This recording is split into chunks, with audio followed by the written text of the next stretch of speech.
नमस्कार मित्रांनो, आजच्या व्हिडिओमध्ये आपण 30 असे जीकेचे प्रश्न डिस्कस करणार आहे. त्यामुळे मित्रांनो आपल्याला व्हिडिओ शेवटपर्यंत बघायचा आहे. व्हिडिओ एकदम इम्पॉर्टंट आहे. तर आपल्याला प्रत्येक प्रश्नामध्ये 3 सेकंदाचा वेळ मिळणार आहे उत्तर काढण्यासाठी. तर चला व्हिडिओ स्टार्ट करूयात. पहिला प्रश्न आपला, अहमदनगर जिल्ह्यातील कोणत्या गावामध्ये पुण्यश्लोक अहिल्यादेवी होळकर शासकीय कृषी महाविद्यालय करण्यात येणार आहे? व्हेरी व्हेरी आयएमपी प्रश्न आहे. तर कोणत्या ठिकाणी करण्यात येणार आहे? ऑप्शन क्रमांक डी हेळगाव. लक्षात ठेवा, हेळगाव या ठिकाणी करण्यात येणार आहे. आणि हेळगाव हे अहमदनगर जिल्ह्यामधील जामखेड तालुक्यामध्ये स्थित आहे. कोणत्या? जामखेड. चला पुढचा प्रश्न आपल्या स्क्रीनवरती बघू शकता.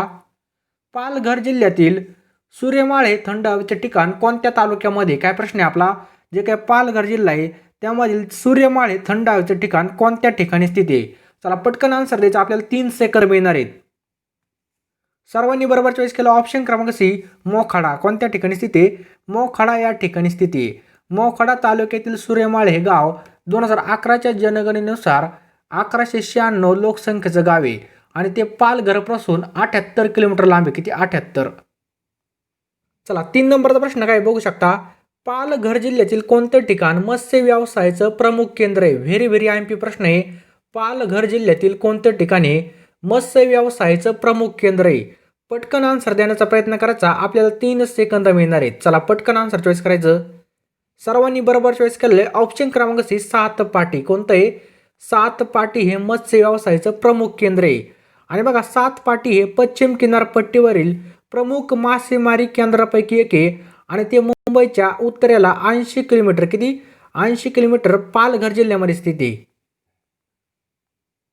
चौथा प्रश्न काय बघा. महाराष्ट्राचा अति दक्षिणेकडील जिल्हा कोणता आहे? व्हेरी व्हेरी आयएमपी प्रश्न आहे. महाराष्ट्राचा अति दक्षिणेकडील जिल्हा विचारला आपल्याला. तर राईट आन्सर बघायचा. ऑप्शन क्रमांक बी सिंधुदुर्ग. सिंधुदुर्ग हा अति दक्षिणेकडील जिल्हा आहे. महाराष्ट्राचा अति पूर्वेकडील जिल्हा कोणता आहे? गडचिरोली. अति पूर्वेकडील कोणता आहे? गडचिरोली. आणि अति उत्तरेकडील जिल्हा कोणता आहे? तर नंदुरबार जिल्हा आहे. लक्षात ठेवायचं आहे, नंदुरबार. 5 नंबरचा प्रश्न काय आहे. जनगणना 2011 नुसार महाराष्ट्र हे देशात लोकसंख्येच्या बाबतीत कितव्या क्रमांकाचं राज्य ठरलेलं आहे? 2011च्या जनगणनेनुसार महाराष्ट्र हे देशात लोकसंख्येच्या बाबतीत कितवे राज्य ठरलं? तर राईट आन्सर याचं ऑप्शन क्रमांक बी दुसरे राज्य ठरलेलं आहे. लोकसंख्येच्या बाबतीत देशात प्रथम उत्तर प्रदेश राज्याचा क्रमांक लागतो. तर मित्रांनो आपल्या सर्वांना माहिती आहे अनअकॅडमी बद्दल. अनअकॅडमी हा भारतामधील सर्वात मोठा टॉप एज्युकेशनल प्लॅटफॉर्म बनलेला आहे आणि हे ॲप्लिकेशन डाउनलोड करण्यासाठी बघा तुम्हाला प्ले स्टोअरमध्ये जाऊन अनअकॅडमी सर्च करून अनअकॅडमी लर्निंग ॲप सर्च करून काय करायचं? आपल्याला डाउनलोड करायचं आहे. आणि बघा, तुम्ही कोणता पण कोर्स घेतला त्या ठिकाणी म्हणून क्लास लावले तर 10% सूटसाठी आपला तुम्ही कुपन कोड यूज करू शकता. कुपन कोड कोणता आहे आपला? SMB 2020, SMB 2020. लक्षात ठेवा. तर या ठिकाणी मित्रांनो बघू शकता MHT CET 2021ची लीडर्स बॅच आहे. यामध्ये आपण काय काय शिकणार आहेत? तर आपल्याला पूर्णपणे ट्रिक्स आणि पूर्णपणे पर्सेंटेज क्वेश्चन, त्याचबरोबर मॉक टेस्ट फ्रॉम टॉप एज्युकेटरकडून आपल्याला शिकायला मिळणार आहेत. आणि बघा, ते पण आपल्याला सप्तर्षी क्लासेसकडून. त्यामुळे मित्रांनो खाली लिंक डिस्क्रिप्शन बॉक्समध्ये टाकलेली, त्यावरती आपल्याला सर्व माहिती मिळून जाणार आहे. तर यामध्ये आपल्याला एकदम माफक फीमध्ये उच्च दर्जाचे आपल्याला क्लासेस मिळणार आहे आणि ते पण MHT CET 2021 साठी आपण तयारी करत असाल. सगळ्या लिंक आपण खाली डिस्क्रिप्शन बॉक्समध्ये टाकलेले आहेत. तर मित्रांनो या ठिकाणी बघू शकता तुम्ही फीज. EMI हा नो कॉस्ट EMI आपल्यासाठी अवेलेबल आहे. 12 महिन्याचा प्लॅन बघा 14,850 रुपयाला आणि 6 महिन्याचा 12,150 रुपयाला प्लॅन आहे. पर मंथचा सुद्धा विचार करू शकता तुम्ही. या ठिकाणी बघू शकता स्क्रीनवरती सगळं. तर खाली डिस्क्रिप्शन बॉक्समध्ये आपण क्लिक केल्यानंतर MHT CET 2021 लीडर्स बॅच आपल्यासमोर ओपन होईल. तर बघू शकता कोणते कोणते टीचर आहेत. शिल्पा मॅडम आहेत, त्याचबरोबर अमित सर आहेत. या ठिकाणी आपल्याला परिपूर्ण माहिती मिळणार आहेत आणि यामध्ये तुम्ही सबस्क्रिप्शन घेऊ शकता. खाली डिस्क्रिप्शन बॉक्समध्ये आपण सगळ्या लिंक टाकलेल्या आहेत. 6 नंबरचा प्रश्न काय? खालीलपैकी कोणता तालुका नाही? खालीलपैकी तालुका कोणता नाही आहे? तर राईट आन्सर आहे बघा ऑप्शन क्रमांक डी दोंडाईचा. लक्षात ठेवा, दोंडाईचा. तर बघू शकता सिंदखेडा, पिंपळनेर, साकी हे काही तालुके आहेत. हे धुळे जिल्ह्यातील तालुके आहेत. त्याचबरोबर दोंडाईचा आहे सिंदखेडा तालुक्यामधलं एक गाव आहे. 7वा प्रश्न आहे. खालीलपैकी कोणते नगर धुळे जिल्ह्यामध्ये स्थित नाही? खालीलपैकी कोणतं नगर आहे धुळे जिल्ह्यामध्ये स्थित नाही? राईट आन्सर आहे बघा ऑप्शन क्रमांक आहे शहादा. कोणतं? शहादा. लक्षात ठेवायचं आहे शहादा तालुका नंदुरबार जिल्ह्यामध्ये स्थित आहे. काय? शहादा एक तालुका आहे आणि तो नंदुरबार जिल्ह्यामध्ये स्थित आहे. पुढचा प्रश्न बघूयात आपण. महाराष्ट्रातील खालीलपैकी कोणत्या राज्याची सीमा लागून नाही? महाराष्ट्राला खालीलपैकी कोणत्या राज्याची सीमा लागून नाही? राईट आन्सर बघा ऑप्शन क्रमांक डी यापैकी नाही. लक्षात ठेवा महाराष्ट्रात लागून असलेले राज्य कोणते कोणते आहेत? पहिले तर बघा आपलं गुजरात आहे, दुसरं आहे गोवा, मध्य प्रदेश आहे, छत्तीसगड आहे, तेलंगणा आणि कर्नाटक. लक्षात ठेवा तेलंगणा आणि कर्नाटक. देवीच्या 3.5 शक्तिपीठापैकी अर्धे पीठ कोणतं आहे? तर बघा कोणत्या पीठापैकी 3.5 शक्तिपीठापैकी अर्धे पीठ कोणतं आहे? ऑप्शन क्रमांक डी वणी. कोणतं आहे? वणी हे नाशिक जिल्ह्यामध्ये स्थित आहे. तुळजापूर हे कोणत्या ठिकाणी स्थित आहे? तर तुळजापूर हे उस्मानाबाद जिल्ह्यामध्ये स्थित आहे. आणि माहूर हे कोणत्या ठिकाणी स्थित आहे? तर हे नांदेड जिल्ह्यामध्ये स्थित आहे. माहूर कुठं? नांदेड जिल्ह्यामध्ये. 10 नंबरचा प्रश्न आहे आपला, धुळे जिल्ह्यातून खालीलपैकी कोणता राष्ट्रीय महामार्ग जातो? तर बघा राष्ट्रीय महामार्ग 6 हा धुळे जिल्ह्यामधून जातो. लक्षात ठेवायचं धुळे जिल्ह्यामधून. आणि राष्ट्रीय महामार्ग 6 धुळे ते कोलकाता या दरम्यान आहे. त्याचबरोबर राष्ट्रीय महामार्ग क्रमांक 50 कोणता? राष्ट्रीय महामार्ग 50 हा पुणे नाशिक दरम्यान आहे. कोणता? पुणे टू नाशिक. त्याचबरोबर राष्ट्रीय महामार्ग 9 हा पुणे ते विजयवाडा. काय? पुणे ते विजयवाडा. लक्षात ठेवा. आणि राष्ट्रीय महामार्ग क्रमांक 8 हा मुंबई ते दिल्ली. लक्षात ठेवायचं 8 क्रमांक हा मुंबई ते दिल्ली. 11 नंबरचा प्रश्न व्हेरी व्हेरी इम्पॉर्टंट प्रश्न आहे. पश्चिमेकडून पूर्वेकडे जाताना महाराष्ट्रात क्रमाने येणाऱ्या जिल्ह्याचा क्रम ओळखायला लावला आपल्याला. पश्चिमेकडून पूर्वेकडे जाताना महाराष्ट्रात क्रमाने येणाऱ्या जिल्ह्याचा क्रम ओळखायचा आहे. तर याचं बरोबर उत्तर आहे ऑप्शन क्रमांक डी नाशिक, औरंगाबाद, जालना, परभणी. हे काय आहेत बघा पश्चिमेकडून पूर्वेकडे जाताना महाराष्ट्रात क्रमाने येणारे जिल्हे आहेत. नाशिक, औरंगाबाद, जालना आणि परभणी. 12 नंबरचा प्रश्न बघू शकता, कल्याण सोना कोणत्या धान्याची जात आहे? काय प्रश्न आहे आपला? कल्याण सोना ही कोणत्या धान्याची जात आहे? तर सर्वांना माहीत असेल कल्याण सोना ही गव्हाची जात आहे. कशाची? गव्हाची.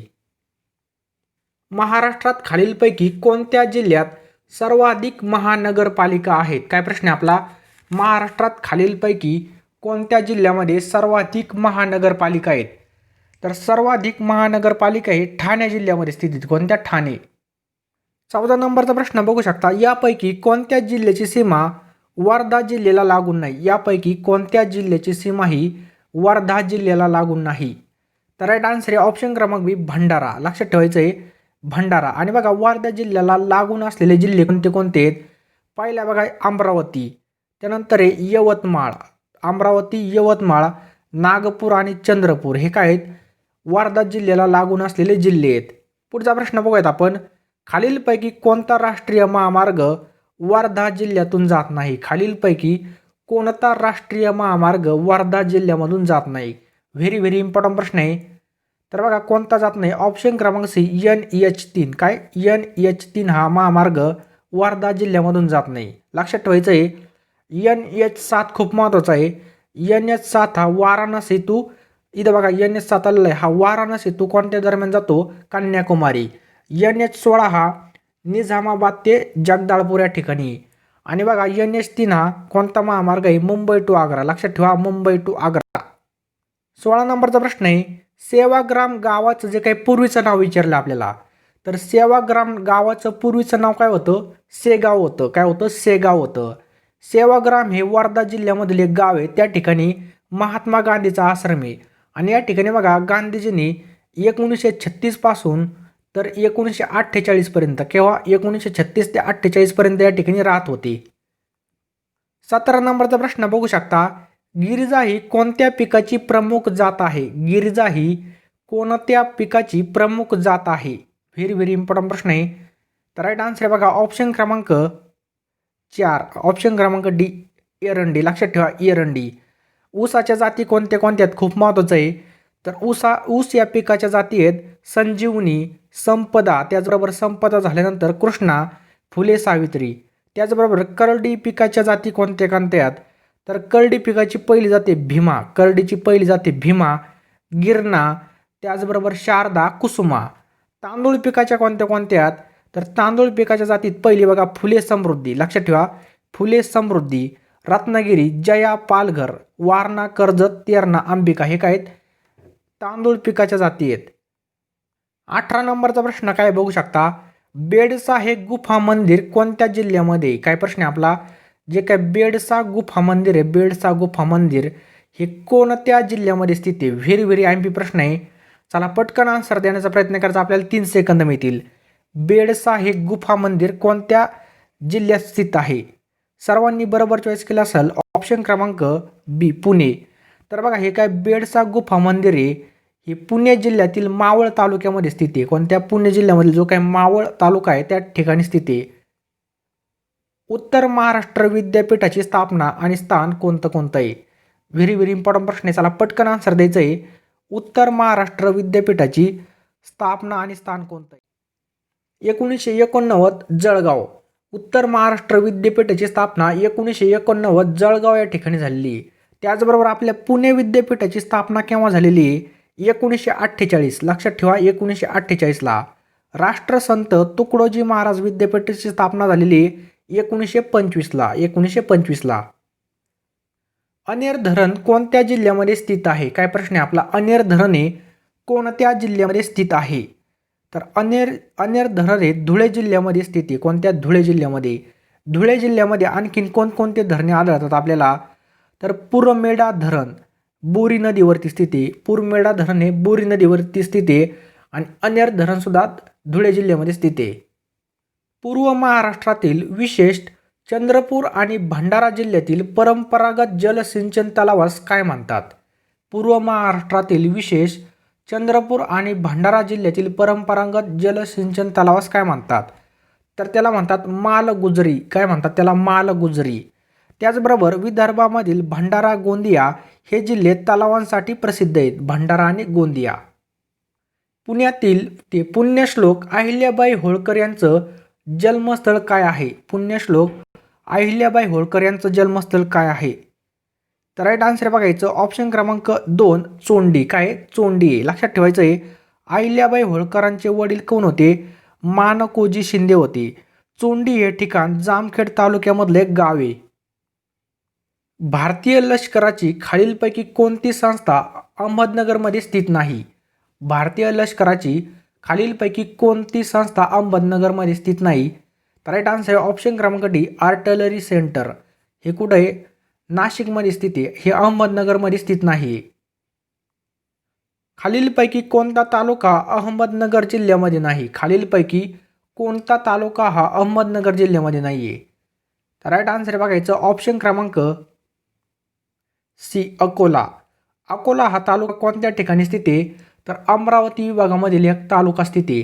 पाथर्डी, श्रीगोंदा, राऊरी हे का बघा अहमदनगर जिल्ह्यामधील तालुके आहेत. पुढचा प्रश्न बघूया. सलाबत खानचा मकबरा हे कोणाचे वास्तविक नाव आहे? सलाबत खानचा मकबरा हे कोणाचे वास्तविक नाव आहे? तर राईट आन्सर आहे ऑप्शन क्रमांक बी चांद बीबी महाल. तर हा मकबरा सलाबत खान दुसऱ्या यांनी बांधला होता आणि चौथा निजामशाह याच्या दरबारात तो कोण होता? मंत्री होता. कोण? हा सलाबत खान. महाराष्ट्र राज्याची स्थापना केव्हा झाली होती? आपल्या महाराष्ट्राची स्थापना बघा 1 मे 1960ला झाली होती. केव्हा? 1 मे 1960ला. उल्कापातामुळे निर्माण झालेले खाऱ्या पाण्याचे सरोवर लोणार हे कोणत्या जिल्ह्यामध्ये स्थित आहे? उल्कापातामुळे जे काही निर्माण झालेलं आहे खाऱ्या पाण्याचे सरोवर हे कोणत्या जिल्ह्यामध्ये स्थित आहे? राईट आन्सर आहे बघा ऑप्शन क्रमांक बी बुलढाणा. बुलढाणा जिल्ह्यामध्ये स्थित आहे आणि बघा यालाच रामसर यादीमध्ये सामील केलेलं आहे. महाराष्ट्रातील सर्वोच्च शिखर कोणतं आहे? राईट आन्सर आहे ऑप्शन क्रमांक सी कळसुबाई. महाराष्ट्रामध्ये सर्वाधिक पाऊस पडणारं ठिकाण आंबोली हे कोणत्या जिल्ह्यामध्ये स्थित आहे? तर महाराष्ट्रामध्ये सर्वाधिक पाऊस पडणारं ठिकाण आंबोली हे सिंधुदुर्ग जिल्ह्यामध्ये स्थित आहे. आणि याचं उत्तर खाली कमेंट बॉक्समध्ये टाईप करा. सध्या महाराष्ट्रामध्ये एकूण जिल्हे किती आहेत? काय प्रश्न आहे? सध्या महाराष्ट्रामध्ये एकूण जिल्हे किती आहेत? PDF आपलं टेलिग्राम चॅनल जॉईन करा. त्याचबरोबर त्या ठिकाणी आपण PDF टाकत असतो चालू घडामोडीच्या. आपल्याला इंस्टाग्रामला सुद्धा फॉलो करू शकता.